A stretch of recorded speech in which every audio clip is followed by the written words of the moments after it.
اور جناب محمد الرسول اللہ صلی اللہ علیہ وسلم کے بعد اگر دیکھا جائے تو روئی زمین پر بلکہ پوری کائنات میں جتنے بھی انسان موجود ہے، تمام انسانوں میں سے سب سے افضل اعلیٰ اکمل انسان جو ہے وہ حضرت ابوبکر صدیق رضی اللہ عنہ ہے۔ تو آج کا ہمارا جو موضوع ہے وہ خلافتی حضرت ابوبکر صدیق رضی اللہ عنہ کے حوالے سے ہے۔ اس کے حوالے سے آپ حضرات کے سوالوں کے جوابات بھی ہوں گے، اور آپ دوستوں سے گزارش ہے کہ اس ویڈیو کو آگے دوستوں کے ساتھ شیئر کریں تاکہ پوری امت مسلمہ جو میری آواز سنتی ہے ان سب کو فائدہ پہنچے،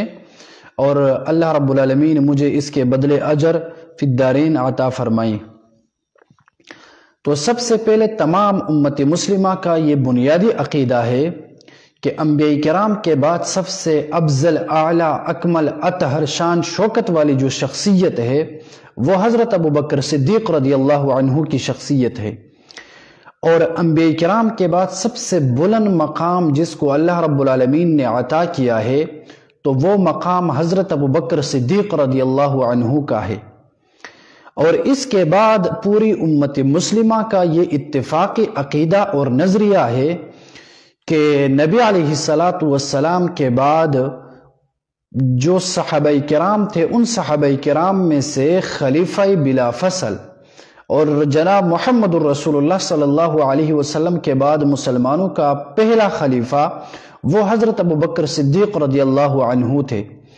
اور حضرت ابوبکر صدیق رضی اللہ عنہ کی جو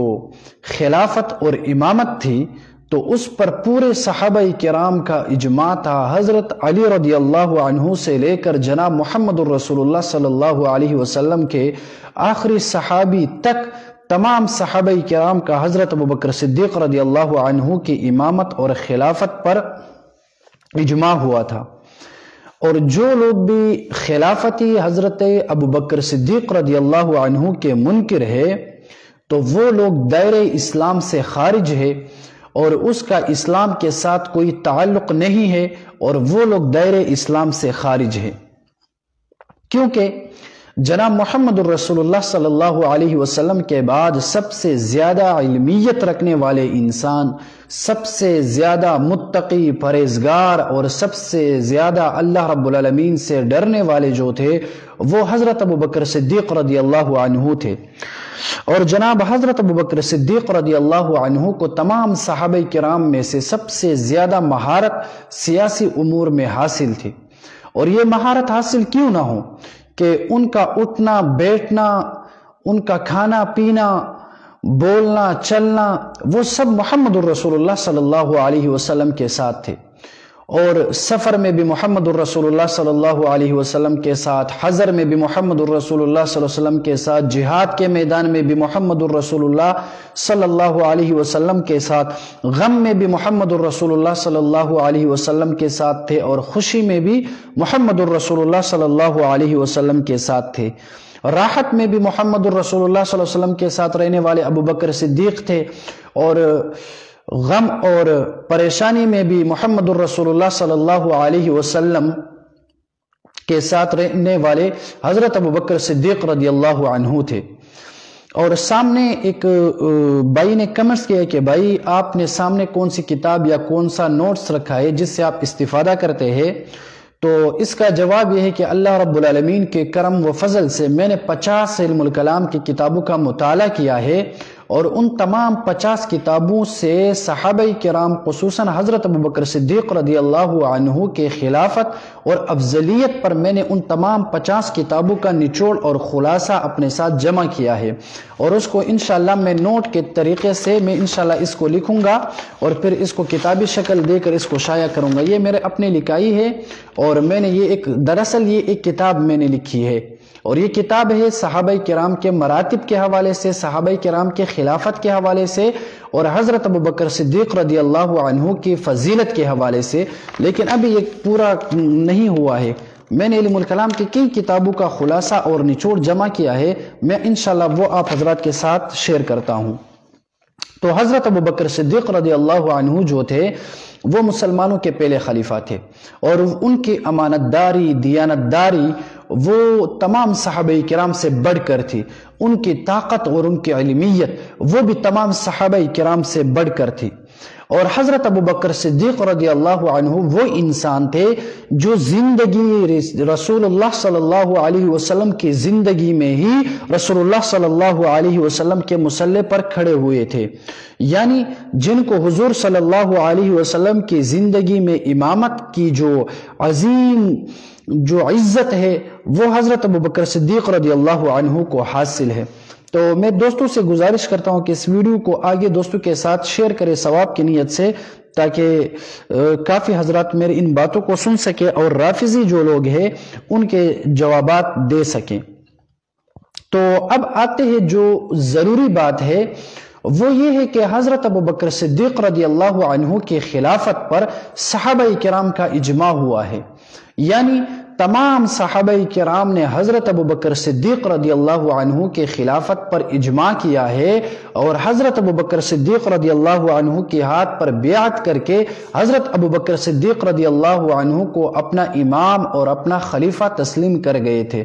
اب جو انسان بھی خلافت حضرت ابوبکر کے منکر ہوں گے وہ دائرہ اسلام سے خارج ہوں گے، کیونکہ خلافت ابوبکر رضی اللہ عنہ پر اجماعی صحابہ ثابت ہے، تو جب بھی کوئی اجماعی صحابہ کے منکر ہوں گے تو وہ دائرہ اسلام سے خارج ہوں گے۔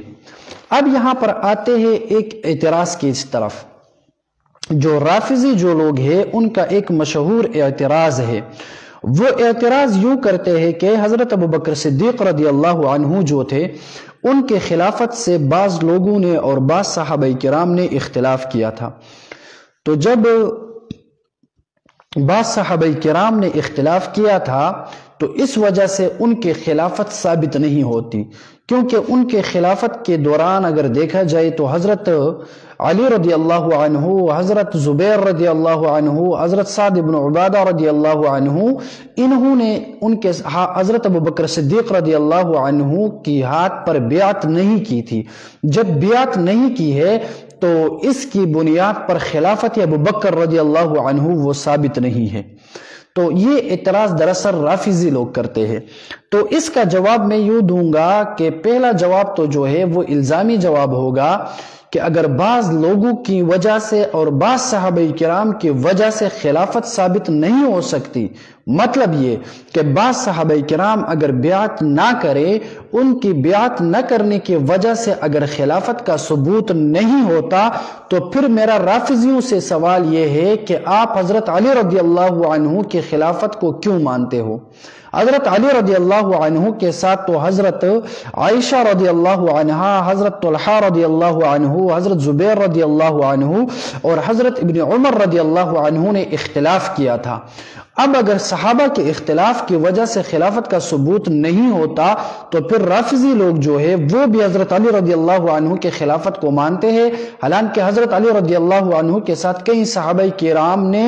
اختلاف کیا تھا۔ جب صحابہ نے اختلاف کیا تھا اس کے باوجود آپ حضرت علی رضی اللہ عنہ کے خلافت کو مانتے ہیں، تو ہم بھی حضرت ابوبکر صدیق رضی اللہ عنہ کے خلافت کو مانتے ہیں۔ تو دوستوں سے گزارش ہے کہ ویڈیو کو آگے شیئر کریں۔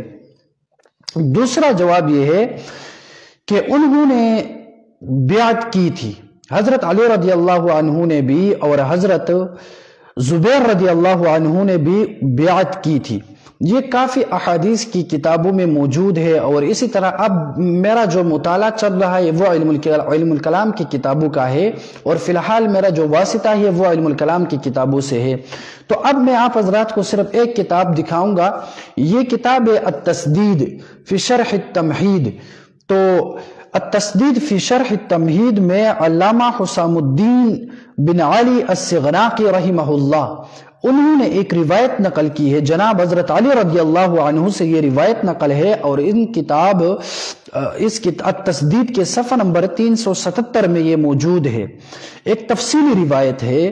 کہ حضرت ابوبکر صدیق رضی اللہ عنہ حضرت عائشہ حضرت فاطمہ رضی اللہ عنہا کے گھر تشریف لائے، تو حضرت مقداد رضی اللہ عنہ اور حضرت زبیر رضی اللہ عنہ اور حضرت علی رضی اللہ عنہ تشریف فرما تھے۔ تو جب حضرت ابوبکر صدیق رضی اللہ عنہ تشریف لے آئے تو حضرت علی رضی اللہ عنہ نے ان سے گلہ کیا اور شکوہ کیا کہ اے حضرت ابوبکر صدیق رضی اللہ عنہ، آپ نے میرا مقام جاننے کے باوجود بھی میرے ساتھ مشاورت نہیں کی، بلکہ میرے ساتھ مشورہ نہیں کیا، اور خلافت کا یہ بڑا ایک بڑی جو خدمت آپ کہیں اس کو آپ نے یا خلافت کا جو منصب ہے ان کو آپ نے سنبھال لیا میرے مشورے کے بغیر۔ تو یہ گلہ اور شکوہ حضرت علی رضی اللہ عنہ نے حضرت ابوبکر صدیق رضی اللہ عنہ سے کیا۔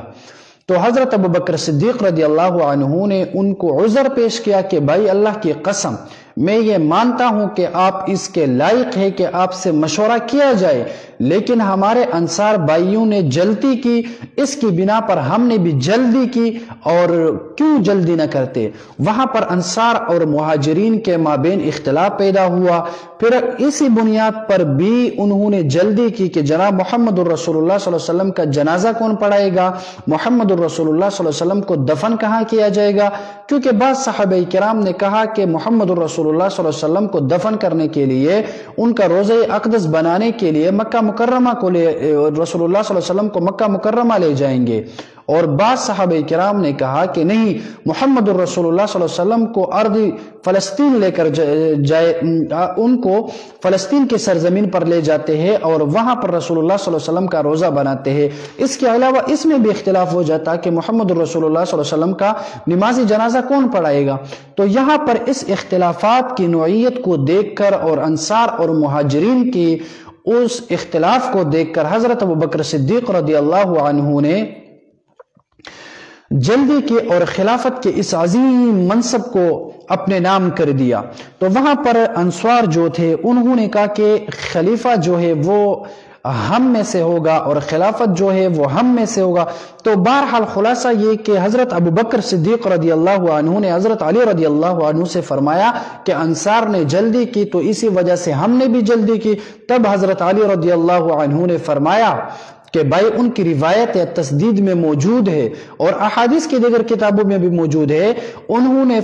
اس روایت میں ہے کہ حضرت علی رضی اللہ عنہ نے حضرت زبیر رضی اللہ عنہ نے اور حضرت مقداد رضی اللہ عنہ نے حضرت ابوبکر صدیق رضی اللہ عنہ کے ہاتھ پر بیعت کی، اور حضرت ابوبکر صدیق رضی اللہ عنہ وہاں سے مطمئن اور خوش ہو کر واپس چلے گئے۔ تو اس روایت سے ثابت ہوا کہ بھائی حضرت علی رضی اللہ عنہ نے اور حضرت مقداد رضی اللہ عنہ اور حضرت زبیر رضی اللہ عنہ نے بیعت کی ہے۔ تو اب ایک صحابی باقی بچا جو حضرت سعد رضی اللہ عنہ جو ہے، اس کے بارے میں اگر دیکھا جائے تو حضرت سعد رضی اللہ عنہ دراصل ابتدا میں انہوں نے بیعت اس لیے نہیں کی تھی کہ وہ خود خلافت کے لیے امیدوار تھے، ان کا کہنا تھا کہ خلیفہ میں بنوں گا، اسی وجہ سے انہوں نے حضرت ابوبکر رضی اللہ عنہ کے ہاتھ پر پہلے بیعت نہیں کی۔ لیکن جب بعد میں حضرت ابوبکر رضی اللہ عنہ کی خلافت پر لوگوں نے ان کی خلافت کو تسلیم کیا، تب حضرت سعد رضی اللہ عنہ نے بھی حضرت ابوبکر صدیق رضی اللہ عنہ کے ہاتھ پر بیعت کی، اور حضرت ابوبکر صدیق رضی اللہ عنہ کے ہاتھ پر بیعت کرنے پر ہی ان کی وفات ہو گئی۔ تو بہرحال صحابہ کرام میں سے جتنے بھی تھے وہ تمام کے تمام حضرت ابوبکر صدیق رضی اللہ عنہ کے ہاتھ پر بیعت کر چکے تھے اور ان کے خلافت کو تسلیم کر چکے تھے۔ اب یہاں پر ایک اور اعتراض جو شیعہ حضرات کرتے ہیں، جو رافضی حضرات کرتے ہیں کہ بھائی حضرت ابوبکر صدیق رضی اللہ عنہ نے دراصل حضرت ابوبکر صدیق رضی اللہ عنہ نے حضرت علی رضی اللہ عنہ کی خلافت کا حق چھینا، اور حضرت علی رضی اللہ عنہ کی خلافت کا حق تھا اور ان پر نعوذ باللہ حضرت ابوبکر صدیق رضی اللہ عنہ نے ڈاکہ ڈالا۔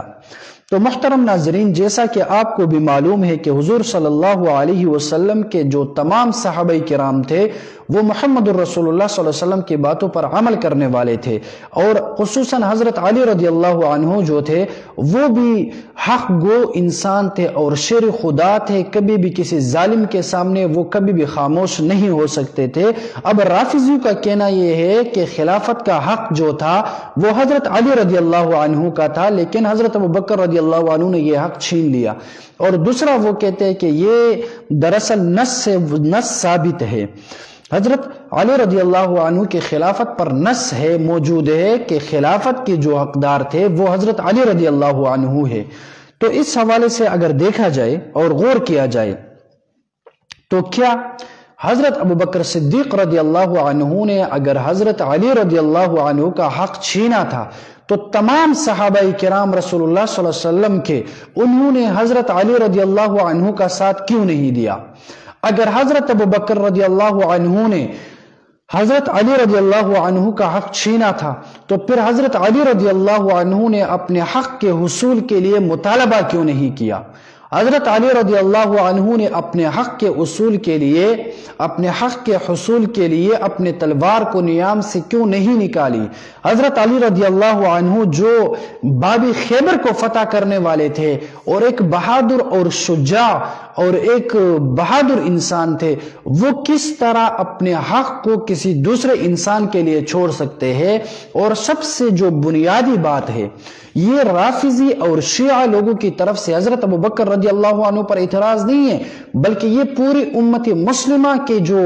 عظیم لیڈر اور مقتدا اور رہنما اور امت مسلمہ کے لیے جو معیاری حق تمام صحابہ کرام ہے، یہ اعتراض ان صحابہ کرام پر ہے، کیونکہ اگر حضرت علی رضی اللہ عنہ کے خلافت پر نص موجود ہوتا تو پھر صحابہ کرام کس طرح نص کے خلاف کھڑے ہو کر نص کے خلاف اجماع کرتے؟ کیا صحابہ کرام جو ہے وہ نص کے خلاف اجماع کر سکتے ہیں؟ ہرگز صحابہ کرام نص کے خلاف اجماع نہیں کر سکتے۔ جب صحابہ کرام نص کے خلاف اجماع نہیں کر سکتے، اس سے معلوم ہوا کہ حضرت صحابہ کرام نے حق اور سچ کا ساتھ دے کر حضرت علی رضی اللہ عنہ نے خود بھی حضرت ابوبکر رضی اللہ عنہ کے ہاتھ پر بیعت کی۔ یہ اس بات کا ثبوت ہے کہ حضرت علی رضی اللہ عنہ کے خلافت پر کوئی نص موجود نہیں تھا۔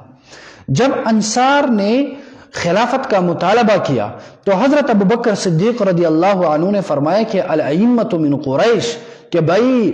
جو خلافت جس کے لیے ہے، جو بادشاہ ہوگا، جو لیڈر ہوگا، جو امام ہوگا، جو مقتدا ہوگا، جو رہنما ہوگا، جو قبلہ ہوگا، وہ قریش میں سے ہوگا۔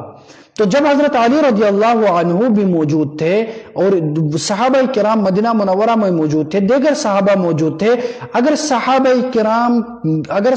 کرام موجود تھے اور حضرت علی رضی اللہ عنہ کی خلافت پر نص ہوتا تو صحابہ کرام وہاں پر نص کیوں نہیں پیش کرتے؟ کیا حضرت علی رضی اللہ عنہ کبھی خاموش ہو سکتے؟ کیا آپ لوگوں کو یہ معلوم نہیں ہے؟ میں روافض لوگوں سے پوچھنا چاہتا ہوں کہ بھائی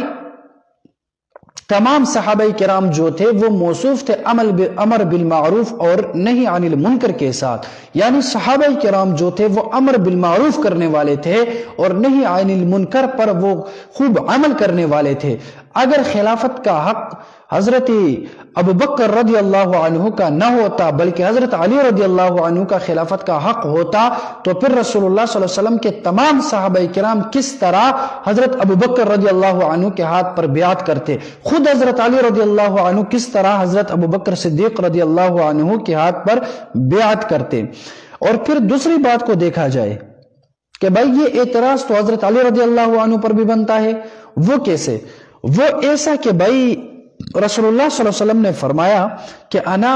مدینۃ العلم وعلی بابھا، کہ میں علم کا خار ہوں اور علی رضی اللہ عنہ جو ہے وہ علم کا دروازہ ہے۔ اب علی رضی اللہ عنہ زیادہ سمجھنے والے ہیں۔ آپ لوگ جو رافضی لوگ کہتے ہیں کہ بھائی رسول اللہ صلی اللہ علیہ وسلم کی طرف سے حضرت علی رضی اللہ عنہ کے خلافت پر نص موجود ہے، جب حضرت علی رضی اللہ عنہ کے خلافت پر نص موجود ہے تو یہ نص یا تو قرآن مجید سے ثابت ہوگا یا پھر فرمان رسول سے ثابت ہوگا۔ اگر قرآن مجید سے نص کا ثبوت ہوگا یا فرمان نبی سے ثبوت ہوگا تو پھر قرآن مجید کو بھی زیادہ سمجھنے والے جو صحابہ کرام تھے، حضرت علی رضی اللہ عنہ موجودہ دور کے تمام لوگوں سے زیادہ قرآن کو سمجھنے والے تھے، اور جناب محمد الرسول اللہ صلی اللہ علیہ وسلم کے فرمان کو بھی سب سے زیادہ سمجھنے والے جو ہے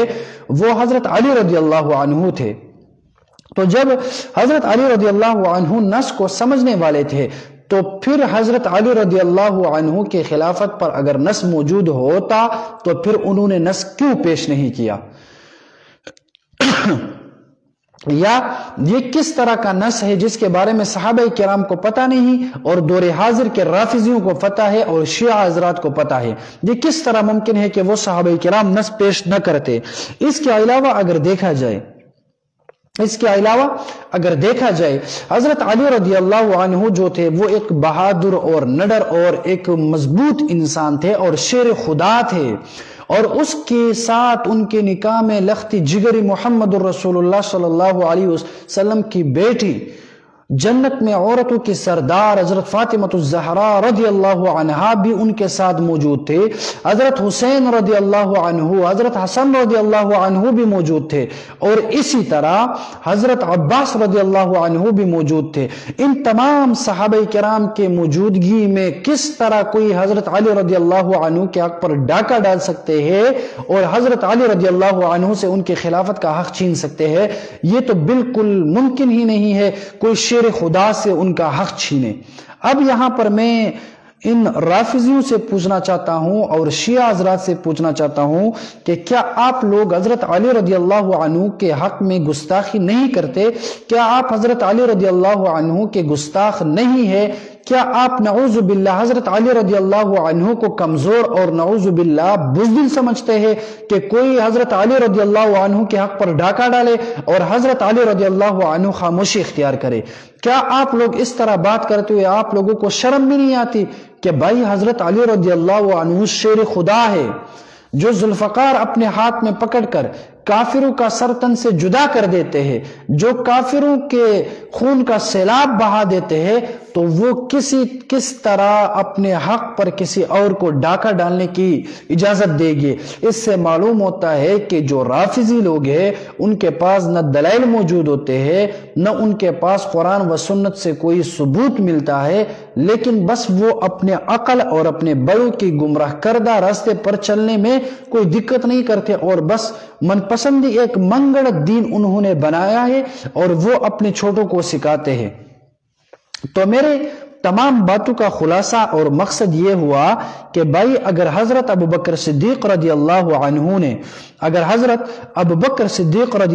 عنہ نے حضرت علی رضی اللہ عنہ کا حق چھینا تھا تو پھر حضرت علی رضی اللہ عنہ کیوں خاموش تھے؟ صحابہ کیوں خاموش تھے؟ کیا صحابہ نص کے خلاف اجماع کر سکتے ہیں؟ کیا صحابہ محمد الرسول اللہ صلی اللہ علیہ وسلم کی سنت اور ان کے احادیث کے خلاف کسی بات پر اتفاق کر سکتے ہیں؟ ہرگز نہیں کر سکتے ہیں۔ تو اس سے معلوم ہوا کہ جو لوگ یہ دعویٰ کرتے ہیں کہ جناب حضرت علی رضی اللہ عنہ کے خلافت پر نص موجود ہے، یہ دعویٰ بالکل غلط ہے۔ اس کا دینی اسلام اور محمد الرسول اللہ صلی اللہ علیہ وسلم کے سنتوں سے اس کا کوئی بھی ثبوت نہیں ملتا ہے، یہ صرف ان لوگوں کا وہم اور گمان ہے۔ تو اب آتے ہیں آپ لوگوں کے سوالوں کی طرف کہ آپ لوگوں کا جو سوال شیعہ حضرات کے حوالے سے ہو یا اسی طرح اہل سنت والجماعت کے عقائد و نظریات کے حوالے سے ہو تو آپ سوال پوچھ سکتے ہیں، انشاءاللہ آپ لوگوں کو آپ کے سوالوں کا جوابات آپ کو مل جائے گا۔ عبداللہ خان نے کہا کہ کون سا سوال؟ تو بھائی میں آپ کی بات کو نہیں سمجھا۔ نعمت اللہ وعلیکم السلام ورحمۃ اللہ وبرکاتہ۔ بھائی کہتے ہیں کہ آپ میرے سوال کا جواب کیوں نہیں دیتے؟ تو بھائی آپ اپنا سوال بتائیے، انشاءاللہ میں آپ کو جواب دوں گا۔ آپ کمنٹس میں اپنا سوال بتائیے، آپ نے تو سوال نہیں بتایا ہے تو پھر میں آپ کو کس طرح جواب دوں گا؟ تو بہرحال شیعہ حضرات کی جو مذہب ہے، ان کا جو دین ہے، وہ اسلام کے ساتھ تو اس کا کوئی تعلق نہیں ہے۔ وہ بس ان لوگوں نے ایک منگڑت اور خود ساختہ دین بنا کر پھر اس دین پر چلتے ہیں۔ قرآن و حدیث سے ان لوگوں کا دور سے دور تک کوئی بھی واسطہ نہیں ہے ان لوگوں کا۔ تو تمام دوستوں سے گزارش ہے کہ کوئی ساتھی جو صحیح سوال کرے، مطلب فائدہ جس سے امت کو بھی فائدہ پہنچے، اور اگر میں سوال کا جواب کروں اور مجھے بھی ثواب مل جائے، اجر مل جائے، تو انشاءاللہ اس طرح کے سوالات کے میں جوابات دیتا ہوں۔ ابھی میں دیکھتا ہوں کہ اگر کوئی ساتھی سوال یہ ایک بھائی کہتے کہ پشتو بولو.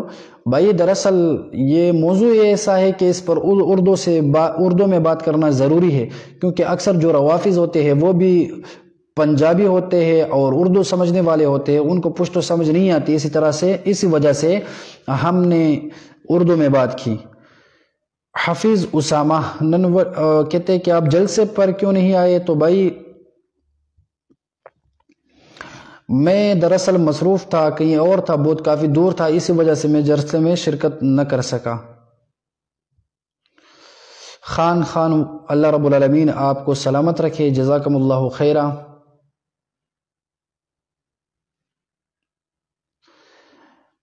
یہ ایم ڈی قرار وای چې زه کله کور ته راشم نو ما ته غوسه راځي. نو بهرحال ملګري چې کله غوسه درته راځي که ولاړې کېنه او که چرته ناستې بیا پاسه یا اوبه وڅښه انشاءالله اعوذ بالله من الشیطان الرجیم وایه بسم الله الرحمن الرحیم وایه، نو انشاءالله غوسه به دې کنټرول شي. نثار خټک وعلیکم السلام ورحمت الله وبرکاتہ. علم زیب دمادم مست قلندر صدیق اکبر دا پہلا نمبر. ہاں بالکل، وہ پہلا مددگار و پہلا صحابی، نبی نے جسے ہر قدم پر دعا دی. وہ افضل بشر بعد انبیاء ہے، وہ افضل بشر بعد انبیاء ہے. وہ تو حضرت ابوبکر صدیق رضی اللہ عنہ ہے، جو انبیاء کرام کے بعد سب سے افضل ترین انسان جو ہے وہ حضرت ابوبکر صدیق رضی اللہ عنہ ہے. اسی لیے تو شاعر کہتے ہیں کہ فرشتے اسی کی نماز و دعاؤں پہ عاشق. فرشتے بھی جس کی نماز اور دعا پر عاشق ہے وہ حضرت ابوبکر صدیق رضی اللہ عنہ ہے. بائستڑی جون کہتے ہیں کہ مماتیوں کے بارے میں کیا خیال ہے؟ تو مماتی حضرات جو ہے وہ اہل سنت والجماعت سے خارج ہے، اور جمہور اہل سنت والجماعت کے ساتھ عقائد میں ان لوگوں کا اختلاف ہے، اس وجہ سے وہ اہل سنت والجماعت سے خارج ہے. حنیف اللہ وعلیکم السلام ورحمت اللہ وبرکاتہ. ستا د سوال جواب دا دی حنیف اللہ چې هغه ټیم کې حضرت عیسی علیه السلام موجود و، په هغه دور کې تا چې کوم سوال کړی و نو هغه دور د حضرت عیسی علیه السلام. فرمان عثمانی جزاکم اللہ خیرہ احسن الجزا. قادر خان خاکی جزاکم اللہ خیرہ. محمد سہیل جزاک اللہ خان جزاک اللہ، اللہ تعالیٰ آپ کو سلامت رکھے. حقانی وعلیکم السلام ورحمت اللہ وبرکاتہ. تو بہرحال میری تمام باتوں کا مقصد اور خلاصہ یہ ہوا کہ مسلمانوں کا جو پہلا خلیفہ ہے، جو ایمان رکھتے ہیں، جو قرآن کو مانتے ہیں، جو رسول اللہ صلی اللہ علیہ وسلم کو مانتے ہیں، میں ان لوگوں کی بات کرتا ہوں جن کے دل میں ایمان ہے. ان کا پہلا خلیفہ حضرت ابوبکر صدیق رضی اللہ عنہ ہے. جن لوگوں کے اندر ایمان نہیں ہے، جن لوگوں کا اسلام کے ساتھ تعلق نہیں ہے، جو لوگ خدا کو نہیں مانتے ہیں، جو لوگ رسول اللہ صلی اللہ علیہ وسلم کو نہیں مانتے ہیں، جو لوگ کتاب و سنت کو نہیں مانتے ہیں، وہ بے شک رسول اللہ صلی اللہ علیہ وسلم کے خلیفہ کو بھی نہیں مانتے ہوں گے. کیونکہ اگر کوئی انسان اللہ کو نہیں مانتا، جس انسان کا تعلق دین اسلام کے ساتھ نہ ہوگا، تو وہ کس طرح حضرت ابوبکر صدیق رضی اللہ عنہ کی خلافت کو مانیں گے؟ تو یہاں پر میں ایک اور جملہ کہوں گا معذرت کے ساتھ کہ جو لوگ حلالی ہوتے ہیں تو وہ کبھی بھی خلافت حضرت ابوبکر صدیق رضی اللہ عنہ، حضرت ابوبکر صدیق رضی اللہ عنہ کی خلافت کو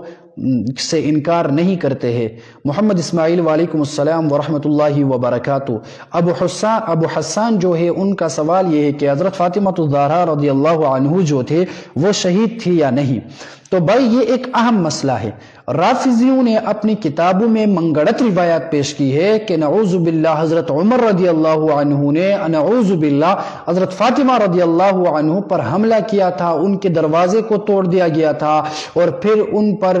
نعوذ باللہ ان کو مارا تھا، جس کی وجہ سے ان کا پیٹ میں بچہ تھا وہ بھی ضائع ہو گیا اور پھر وہ شہید ہو گئی اس کی وجہ سے. یہ سارے کا سارا منگڑت ہے، اس کا اسلام کے ساتھ کوئی تعلق نہیں ہے، یہ بالکل حقیقت پر مبنی نہیں ہے. حضرت فاطمہ الزہرا رضی اللہ عنہ کو کسی نے شہید نہیں کیا تھا مسلمانوں میں، اور نہ ہی کسی صحابی نے ان پر حملہ کیا تھا، نہ ہی ان کے دروازے اور ان کو گھر کو توڑ کر جلایا گیا ہے. یہ سب کچھ منگڑت روایات ہے، اس کا دین اسلام کے ساتھ اور احادیث کے ساتھ بالکل بھی کوئی تعلق موجود نہیں ہے. تو بہرحال یہ شیعہ حضرات اور رافضیوں کی طرف سے ایک منگڑت بنائی ہوئی بات ہے جن کا دینی اسلام کے ساتھ کوئی تعلق نہیں ہے۔ محمد اسماعیل وعلیکم السلام، اللہ کرم دیتا سخے جوڑیے۔ سمیع خان مولانا سے بریلوی حضرت کے پیچھے نماز ہوتی یا نہیں ہے؟ اگر اسی جگہ پر دوسرے مسجد نہ ہو تو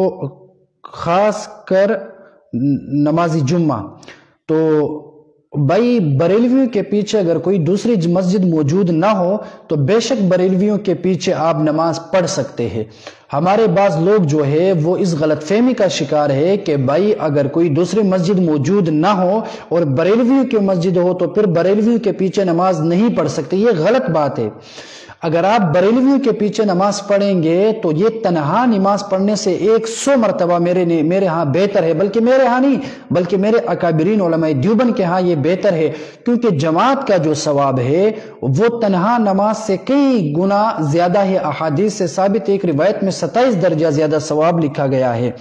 تو بریلوی کے پیچھے نماز پڑھنا تنہا نماز پڑھنے سے بہتر ہے، افضل ہے، اعلیٰ ہے، ان کے پیچھے آپ نماز پڑھ سکتے ہیں، ٹھیک ہے۔ اگر ان کا عقیدہ خراب ہے، ان کے عقیدے میں کوئی غلطی ہے یا ہمارا ان کے ساتھ بنیادی اختلاف ہے وہ ہوگا، لیکن ان کے پیچھے نماز ہوگا۔ تنہا نماز پڑھنے سے بہتر ہے کہ آپ بریلوی حضرات کے پیچھے نماز پڑھیں۔ یہ ہمارے اکابرین کا بھی موقف ہے اور یہ میرا بھی موقف ہے، اور جو لوگ اس کا انکار کرتے ہیں یقیناً یا تو ان کی لا علمی ہوگی یا پھر ضد بازی ہوگی۔ ہم مسلمانوں کے ساتھ اختلاف ضرور رکھتے ہیں، لیکن ہم اختلاف کو اختلاف کے حد تک رکھتے ہیں، حسد اور عناد کی بنیاد پر ہم کسی سے اختلاف نہیں رکھتے ہیں۔ اب ایک اور بات ہے کہ کیا مستقل طور پر ان کے پیچھے نماز پڑھنا درست ہے یا نہیں؟ جائز تو ہے، ٹھیک ہے۔ بعض اوقات ایک چیز جائز ہوتی ہے لیکن وہ کراہت کے ساتھ جائز ہو سکتی ہے، ٹھیک ہے۔ تو بعض دفعہ وہ کراہت جو ہوتے ہیں کراہتی تنزیہی ہوتی ہے، اور کبھی کبھی مکروہی تحریمی ہوتی ہے، کبھی کبھی مکروہی تنزیہی ہوتی ہے۔ تو بہرحال بریلوی کے پیچھے نماز پڑھنا تنہا نماز پڑھنے سے بالکل بہتر ہے، اس میں کسی کا اختلاف نہیں ہے۔ اور جو لوگ اختلاف کرتے ہیں تو پھر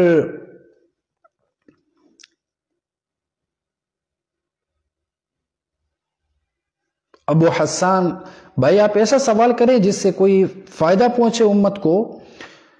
اور ابو حسان نے کہا کہ امام شافعی جو تھے تبع تابعی تھے یا نہیں، اور ان کو کتنے احادیث یاد تھے؟ تو بھائی ان کے احادیث یاد کرنے کا، ان کو جتنی احادیث یاد تھی اس کا اندازہ آپ اس بات سے لگا سکتے ہیں کہ وہ ایک مجتہد ہے جس نے ایک مذہب کی بنیاد رکھی ہے، جس نے ایک مذہب کو تدوینی شکل میں پیش کیا امت کے سامنے۔ تو پھر آج سوچ لو کہ کوئی اگر ایک مذہب کا امام ہوگا تو پھر ان کو کتنی احادیث یاد ہوگی؟ ہزاروں نہیں، سینکڑوں نہیں، بلکہ ان کو لاکھوں احادیث یاد ہوا کرتی تھی۔ افغانی کنگ وعلیکم السلام ورحمۃ اللہ وبرکاتہ۔ یہ بھائی کہتے ہیں کہ چرس میں زکوٰۃ دینا کیسا ہے؟ تو بھائی چرس میں زکوٰۃ دینا سب سے پہلے تو یہ ہے کہ چرس کو بھیجنا یہ جائز ہے یا نہیں۔ سب سے پہلے چرس کے بارے میں آپ کو سوچنا چاہیے، پوچھنا چاہیے کہ دیکھیں ہمارے امت مسلمہ آج کس حد تک گر چکی ہے کہ وہ اب حرام چیزوں میں زکوٰۃ کے بارے میں پوچھتی ہے۔ یہ نہیں پوچھتے لوگ کہ بھائی چرس بھیجنا یہ جائز ہے یا نہیں، چرس پینا جائز ہے یا حرام ہے؟ یہ تو حرام ہے، تو پھر کیا آپ حرام چیزوں میں زکوٰۃ دیتے ہو؟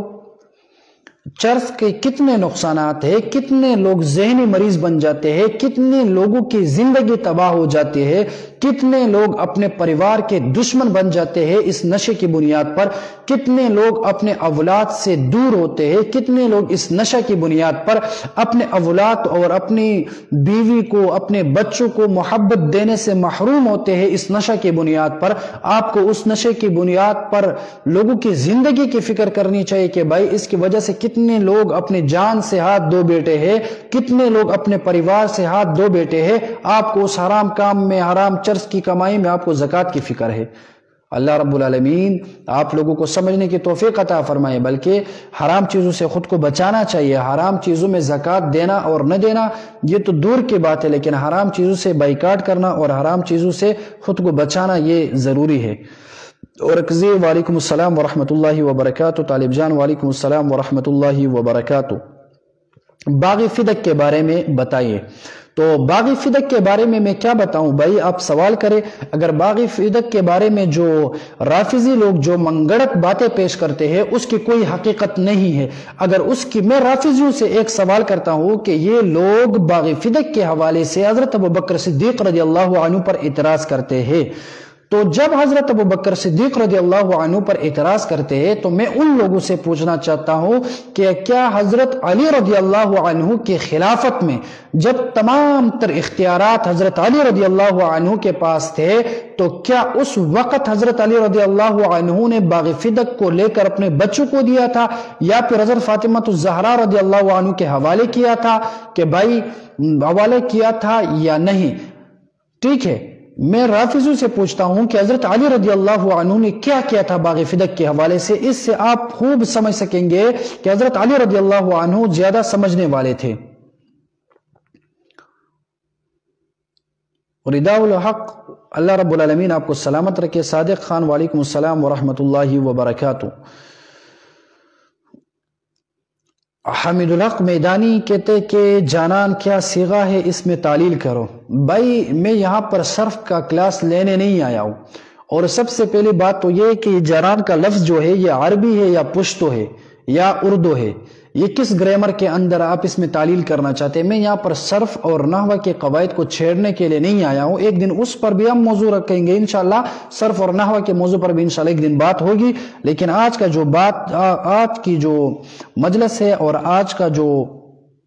موضوع ہے وہ خلافت حضرت ابوبکر صدیق رضی اللہ عنہ کے حوالے سے ہے۔ اس کے ساتھ ساتھ میں آپ حضرات کو یوں بھی کہوں کہ اگر علم الکلام کی کتابوں کی طرف ہمارے ساتھی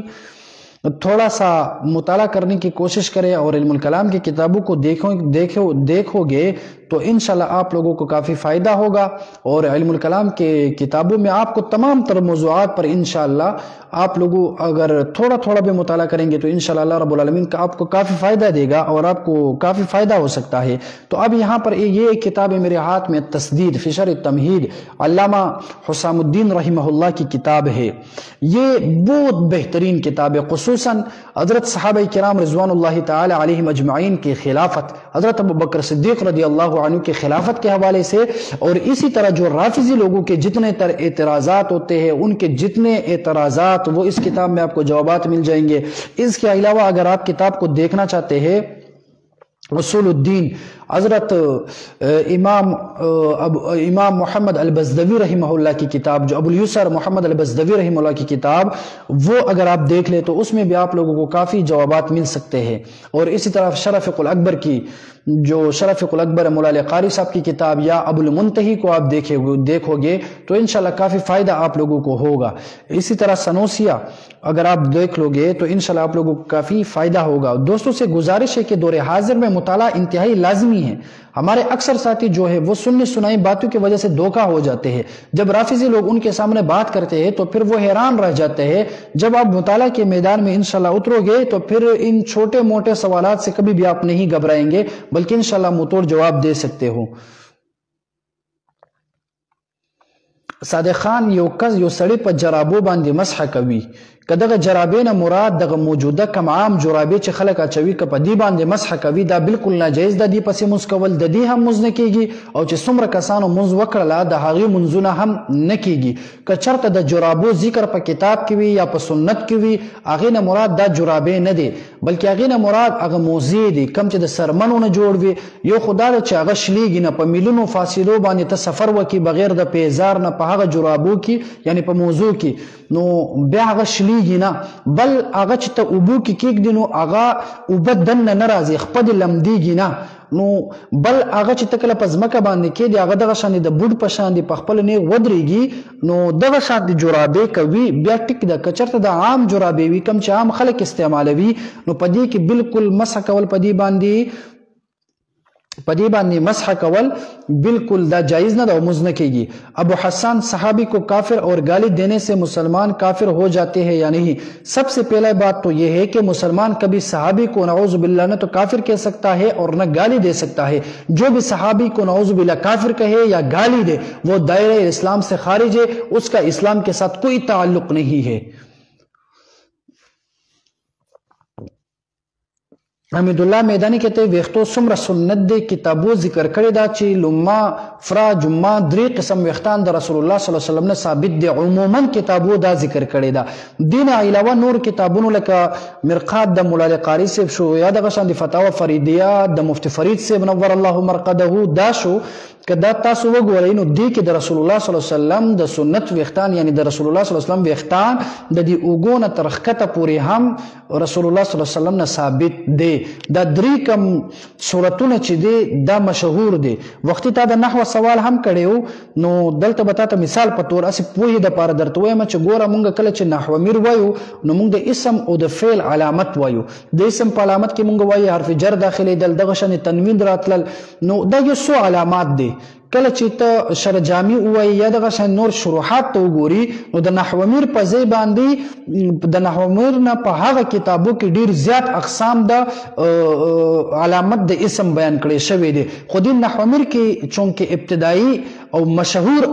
علامات د اسم بیان کړي شوی دا هم دغه شان دي د سیرت په کتابو کې د رسول الله صلی الله علیه وسلم نه چې د 3 قسم ویختان ثابت دي دا صرف هغه مشهور او کم مشهور 3 قسم چې هغه مشهور 3 قسم ویختان د رسول الله صلی الله علیه وسلم ذکر کړي دا باقی تفصیلی کتابونه کته وګورئ نو الته د رسول الله صلی الله علیه وسلم نه وګد ویختان تر دې وګونه خته پورې هم ثابتيږي نو بهرحال رسول الله صلی الله علیه وسلم نه بالکل ثابت دي مولانا سید امشاج وعلیکم السلام ورحمت الله وبرکاتہ الله دی خلر رورا الله په الله ګران شي الله دی په عمر کې برکت واچو ژوندې اوسي یہ لوگ جو جعلی بال لگاتے ہیں اس میں نماز ہوتے ہیں کہ نہیں بھائی یہ جعلی بال اب یہ پتہ لگانا چاہیے کہ بال کس چیز سے بنتے ہیں اگر بال جو ہے وہ مثال کے طور پر کپڑے سے بنے ہوئے ہو تو پھر نماز ہو جاتی ہے یا اسی طرح کچھ تار وغیرہ سے بنے ہوئے نماز ہو جاتی ہے تو اب یہ پتہ لگانا ہوگا کہ بال کس چیز سے بنتے ہیں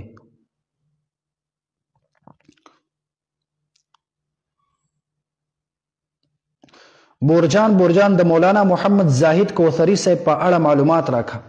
محترمه په دغه دنیا او په دغه نړۍ کې یو ستر یو لوی محقق بلکې مدقق عالم علامه محمد زاهد الکوثری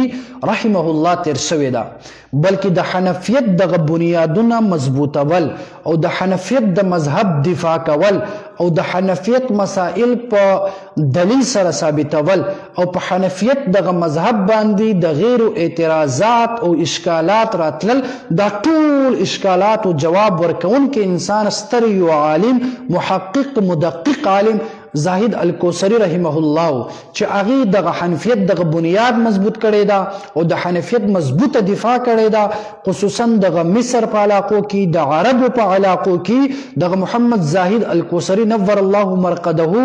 د دین اسلام او د فقه حنفیت کم بهترین خدمت چې کړی دا زما په سوچ او زما په نسبت باندې تر قیامت پورې به داسې شخصیت د هغې نه پس به نه پیدا شي او نه پیدا شي او نسوک تیر شوی د په دې موجوده دور کې زما په نظر کې باقی والله عالم دنیا لوی ده شاید چې یو څوک به وي زما په نظر کې نه وي بلکې په دې نږدې زمانه کې د حنفیت بنیاد مضبوطول او د حنفیت دفاع کول دا علامه شاه انور شاه کشمیری رحمه الله او زاهد الکوثری رحمه الله دغه حنفیت دفاع کړی دا او د حنفیت دغه بنیاد دا مضبوط کړی دا نو ټول مسلمانانو ته دعاګانې کوم چې الله رب العالمین ټول مسلمانان آباد او روغ جوړ لري او الله رب العالمین زمونږ نوجوانان دین اسلام نه مطمئن کی او دا ټول خلق د دین اسلام او د صحابه کرام د دفاع لپاره خپل دغه کوششونه صرف کی دا به ان شاء الله زموږ استادو لپاره به بهتر وي او استادونه هم مطالبه کوم چې زما په حق هم دعا وکړي چې الله رب العالمین د خپل دین د خدمت لپاره قبول او منظور کړي او دغه نننې دغه پروګرام او دغه مجلس دا به تر دې حد پورې به کافي وي استادونه اجازه اخلم ان شاء الله یو ځل بیا نیکسټ ټایم ان شاء الله یو بل سره مخامخ کیږو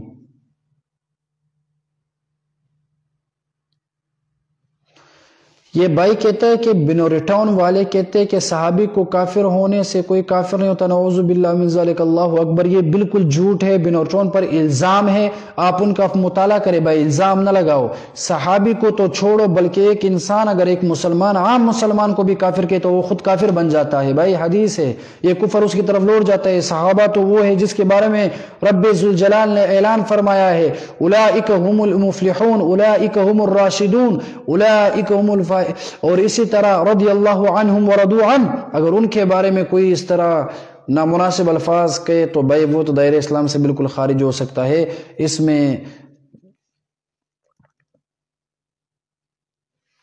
میں کسی کو شک نہیں کرنا چاہیے۔ اللہم صلی علی روح محمد فی الارواح، اللہم صلی علی جسد محمد فی الاجساد، اللہم صلی علی قبر محمد فی القبور۔ السلام علیکم ورحمۃ اللہ وبرکاتہ۔